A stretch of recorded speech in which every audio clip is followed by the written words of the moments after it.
साथियों, आज का कर किया उपन्यास का 12वां भाग। तू उदास उदास क्यों रहती है? एक दिन खुशहाल ने पूछा तो गोमती कोई उत्तर नहीं दे पाई। यहाँ तुझे कोई दुख तकलीफ? ना। मजली और बड़ी कुछ कहती है? ना। तो मुझसे कोई शिकायत? ये कैसे समझ लिया तुमने? फिर क्या बात है? कुछ बोल ना। तो नक्कर खुशहाल ने कहा तो गोमती प्रत्युत्तर में रो पड़ी और भागकर दूसरे कमरे में चली गई। एक रात खुशहाल को बहुत प्रसन्न देखकर आग्रह के साथ किसी अंतरंग क्षण में पूछा उसने, एक बात कहूँ? हाँ हाँ, गलत अर्थ तो नहीं लगाओगे? खुशहाल ने सिर हिला दिया। नहीं तो? क्या कुन्नू को यहाँ नहीं ला सकते? मेरा मन लग जाएगा और यहीं हमारा कुछ काम भी कर दिया करेगा। भैंस को ही चराया करेगा बंजर खेतों में। खुशहाल को इस तरह के प्रश्न की इस समय आशा नहीं थी। देर तक ठगा सा सोचता रहा, फिर गोमती की ओर देखता हुआ बोला, ये कैसे हो सकता है? उसका यहाँ आना क्या अच्छा लगेगा? तुम्हारे और मेरे बीच में कोई हो, इसे मैं सहन नहीं कर पाऊंगा। दूसरी बात यह है कि घड़ी बढ़ते समय कलिया ने कागज में लिखवा लिया था कि बच्चा जो है बाप के पास ही रहेगा। तू ही बता, उसे अब यहाँ किस तरह ला सकते हैं? गोमती चुप। उसका करुण चेहरा देखकर खुशहाल का मन पसीज उठा। उसे प्यार करता हुआ बोला, जो छूट गया बीत गया उसे लेकर अपना मन क्यों दुखाती है? बता, उस पागल मुर्दे से तुझे जीवन भर कोई सुख मिला? और जहां तक बच्चे का सवाल है, सिद्ध नारसिंह बाबा की कृपा हुई तो तेरी गोद यहीं भर जाएगी। तुझे बच्चा ही चाहिए ना? मन की व्यथा गोमती कैसे समझाए? जिस बच्चे के लिए आत्मघात नहीं कर पाई उस दिन, क्या अब उसी के लिए यूं मर चुकेगी? लगभग 2 महीने बाद अपने दोनों बच्चों को साथ लेकर देवरानी के संग दुरली फिर मैके गई अपने भाई के नमान पर। तो गोमती ने आधी भेली गुड़, कुछ दाने भुटे हुए चिवड़े भट्ट की छोटी सी थैली में सिलकर चुपके से कुन्नू के लिए भिजवा दिए। तेरी ईजा ने भेजे हैं ऐसा कह देना। खुशहाल की एक फटी हुई कमीज भी साथ देना नहीं भूली पिरमा के लिए। इतनी भयंकर सर्दी में वो क्या पहनता होगा?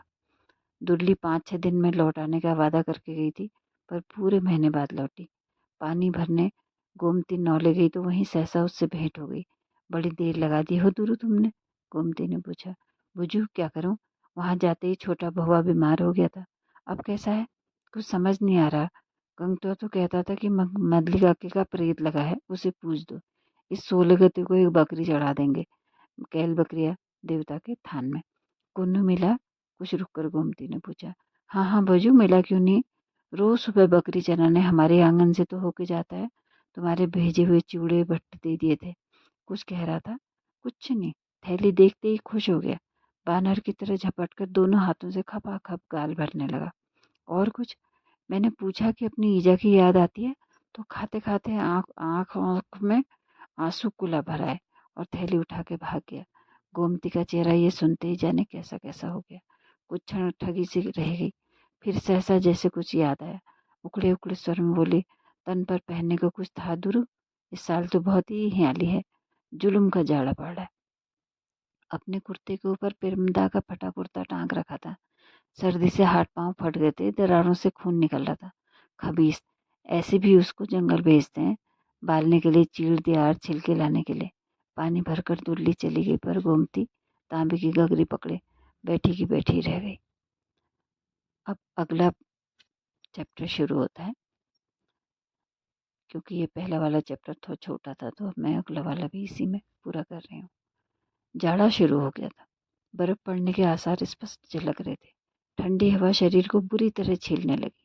रात को खेतों में, खलिहानों में, पानी के नौलों में बर्फ के सफेद पारदर्शी मोटे शीशे से कांकर जमने लगे थे। ठंड से ठुठुरते अधनंगे बच्चे शीशे की तह तोड़कर कांकर ले आते और माँ बाप की निगाहें बचा बचा कर चूसने लगते। ठंडे घने वनों में इतना सफेद गहरा गहरा पाला पड़ने लगा था कि हिम का संदेह होने लगता। अंधेरी घाटियों, घने वनों में नंगे पांव चलना कठिन हो गया था। थोड़ी देर में हाथ पांव का रंग नीला पड़ जाता और वो सुन्न होने लगते। घर में जलाने के लिए बच्चे बोरियों में भर भर के चीड़ के सूखे फल यानी कि चीड़ की बकरियां बटोरने लगे। बस्ती की बस्तियां खाली हो गई। कुछ दिन शीत से बचने, घाम तापने और पेट भरकर भात खाने के जुगाड़ के लिए लोग बाल बच्चों, गाय डंगरों और जरूरी माल असबाब के साथ पैदल तराई भाबर की ओर निकल पड़ते थे, काफिलों के शक्ल में। पंडित बदानंद के साथ डोटी नेपाल जाने की योजना खुशहाल भी बना रहा था कि पता चला ख्याली बिरकुल के घने बेसाले वाले जंगलों में डांडे को पार करते समय पंडित को भालू ने पकड़ लिया। पानी पीने के लिए पंडित झुके ही थे कि काफल के पेड़ों के पीछे से गौ गौ करता हुआ दानवाकार काला भालू आ टपका। पंडित गर्दन ऊपर उठाए उससे पहले ही भालू ने उनको अपनी बाहों में झप्पी मारकर जकड़ लिए। देर तक मुठभेड़ होती रही। अंत में मरते हुए पंडित को जाने क्या सूझा, एक बड़ा सा पत्थर उठाकर रीछ के पीठ पर दे मारा। सुई जैसे नुकीले लंबे लंबे काले बाल फटकारता हुआ रीछ मुड़ा और देवदार के वनों की ओर लुढ़कता हुआ ओझल हो गया। पर तब तक पंडित लहूलुहान हो गए थे। भालू ने उनके हाथ पांव के अलावा मुंह भी पूरी तरह पपोड़ दिया था। पंडित मरते जीते गिरते पड़ते बिरगुल गांव पहुंचे तो रात हो गई। लोगों ने बचने के आसार न देख करके रात में ही डांडी में लाद करके मायावती के अस्पताल में भर्ती करा दिया। कहीं पंडित मर मरा पड़ा तो तेरी तिजारत का क्या होगा? खुशहाल परेशान हो रहा है। फिर से रोटी के लाले पड़ जाएंगे, बैलों की जोड़ी बिक जाएगी, खुशहाल राम शिल्पकार से फिर खुशियार हो जाएगा। पंडित को मौत के मुंह से किसी तरह बचाकर लाना ही होगा। ये सोचकर वो उसी दिन शाम मायावती के लिए निकल पड़ा सेवा टहल के लिए। पंडित की बदौलत उसने बहुत सुख पाया था, इसलिए इस दुख की घड़ी में भी साथ निभाने में वो पीछे नहीं हटना चाहता था। बहुत दिनों बाद आज फिर धूप चमकी थी। गोमती आंगन में बैठी गीली बाल सुखा रही थी। दुल्ली की लड़की दिखाई दी। तुझे ईजा बुला रही है ठुली जा। क्या काम है चली? पता नहीं, जाकर पूछ ले, कहती हुई लड़की भाग गई। रस्सी की तरह ऐंठ कर यों ही गीले बाल निथार कर सिर को पिछौड़ी से ढककर गोमती दुल्ली के घर पहुंच गई थी। आंगन में खिमुका तमाकू पीते हुए दिखाई दे गए। अरे खिमुका, आप यहाँ? सिर को और भी सावधानी से ढककर लंबा सा घूंघट निकालकर गोमती ढूक देने के लिए खिमुका के पैरों में झुकी तो खिमुका ने अपना दाहिना हाथ आगे बढ़ाया। कैसी है बारी तू? खांसते हुए उन्होंने तंबाकू का धुआं बाहर उगला। ठीक ही हूँ। घर में कुशल बात सब ठीक होगी? गोमती ने पूछा। हाँ ठीक ही है, उसी तरह तंबाकू पीते हुए उन्होंने कहा। पल भर सन्नाटा रहा। किसी को सूझ नहीं पा रहा था कि अब कौन सा प्रश्न पूछना चाहिए। तभी गोमती ने कहा, आज अचानक कैसे आए सो सुरजू? ऐसे ही बारे। खिमुका ने फिर ढेर सारा तंबाकू निकला। एक बकरी खरीद कर लाई हूँ कनान से। सोचा रास्ते में दुर्ली के यहाँ भी आऊंगा। जमाई का वो बार बार कहना था कि वो यहाँ नहीं आता, कि मैं यहाँ नहीं आ पाता हूँ, क्या करूँ? फिर वैसी ही शून्यता व्यापने लगी। चिलम को दीवार के सहारे टिकाकर वह कुछ सोचते हुए बोले, हमारी पूरी माँ के तो अब कोई हाल ही नहीं है। खिमुका ने एक दीर्घ श्वास छोड़ी। कलिया की संतान ललाएगी, उन बेचारों को दुख दे रहा है। लाम में से दिव्या के कुछ रुपए आए थे, आखिरी हिसाब किताब के। सुना है खबीस उनको भी खा गया है। पिछले महीने 26 गति की पटवारी जी गांव आए थे। कलिया को खूब खरी खोटी सुना गए हैं। लोग कहते हैं कि मरने से पहले दिव्या ने सरकार को कागज लिखाया था कि मेरे परिवार के लोगों को घर में बहुत सताया जा रहा है। मैं लाम पर हूँ, यहाँ उनकी रक्षा करने वाला कोई नहीं। अगर मैं लड़ाई के फ्रंट पर मारा गया तो उनका क्या होगा? कहते कहते खिमुका अटक आए। रीति निगाहों से कुछ खोजने लगे। हमारे दिव्या आज जिंदा होता तो कलिया कलचुड़ की यों नहीं बनाती। दिव्या तो सुना जाते जाते पोखरी के गुमान सिंह दुकानदार से कह गया था कि कलिया ने अब जब बच्चों पर हाथ उठाए तो एक एक करके सबको गोली से भून दूंगा, फिर चाहे फांसी हो जाए। वही अब आगा चला गया तो अब क्या करें? कलिया को अब किसी की डर परवाह है नहीं। उसका ढंट तेजवा गांव में प्रधान बना, जिसको चाहे सरेआम पीट लेता है। पंच सरपंच सब उसकी मुट्ठी में। जंगल में कच्ची बनाकर सबको पिलाता है। पूरा इलाका इन बदमाशों ने भ्रष्ट कर दिया है। हो क्या करें? नन्हे से नाटे से दुबले पतले खिमुका कहते कहते आवेश में आ गए। परसों उन्होंने हमारे हरली पर हाथ उठा दिया। घर में उस दिन लच्छा नहीं था, नहीं तो खून कच्चर हो जाता। गर्दन झुकाए गोमती उसी तरह सुनती रही। बुझू तुम ले बैठना, दुल्ली ने कहा। तब वो भी उसी तरह पलकें झुकाए खड़ी रही। तभी भी बारी, गोमती बहू को संबोधित करके खिमुका ने कहा, मैंने तुझे इसलिए बुलाया है कि कुनवा बेचारे को तू अपने पास बुला ले। नहीं तो बाप की जैसी गत हो रही है वो वैसी उसकी भी होगी। उसे कुत्ते की जूठी पीठी रोटियां देते हैं वो भी भरपेट नहीं। हाड़ ही हाड़ रह गए बेचारे के। देखते ही खांत लगती है मन में। दांतों के बीच जोर से निचला होंठ काटती गोमती मेड़ के सहारे मिट्टी पर ही हौले से बैठ गई। तुम ही कुछ करो हो ससुर जी। कातर भाव से उसने हाथ जोड़े। मुझे कुछ भी नहीं सूझ रहा है, क्या करूं? मेरे कर्म ऐसे काने क्यों निकले? तभी मेथी के दाने और काली मिर्ची की सफेद दूधिया चाह के गर्म पानी का लंबा सा गिलास लिए दूध ले आई। गुड़ की छोटी सी गीली डली आगे बढ़ाई। ली बूझो, गर्म पानी का गिलास गोमती ने थाम लिया, पर वो इतना गर्म था कि इतने गर्म पानी को पी नहीं पा रही थी।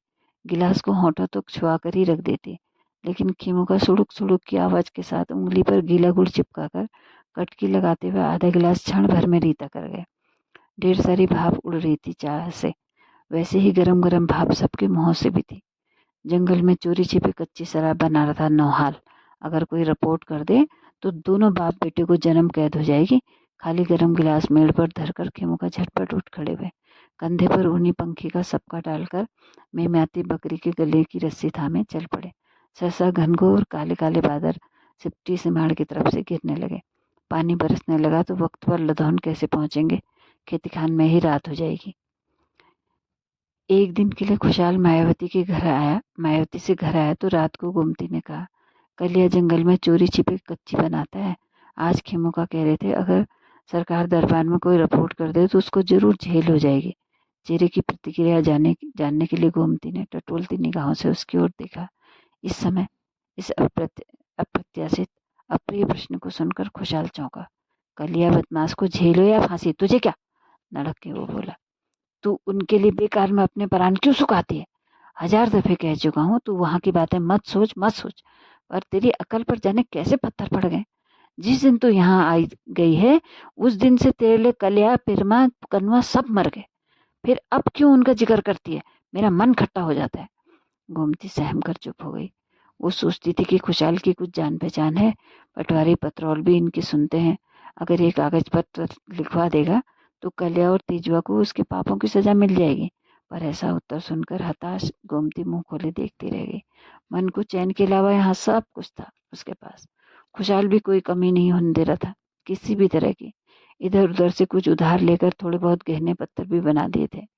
3-4 छान के कपड़े थे, खाने पीने की कोई कमी नहीं। फिर भी कभी कभी गोमती को लगता कि इसी की इच्छा अगर उसे होती तो ये किसी के भी घर बैठ के मिल जाता। देह के बदले 2 रोटियां कहीं कहाँ नहीं मिलती। पर उसने ये कब चाहा था?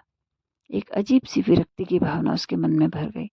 उसे लगने लगा शायद यहाँ भी त्राण नहीं मिलेगा मुझे।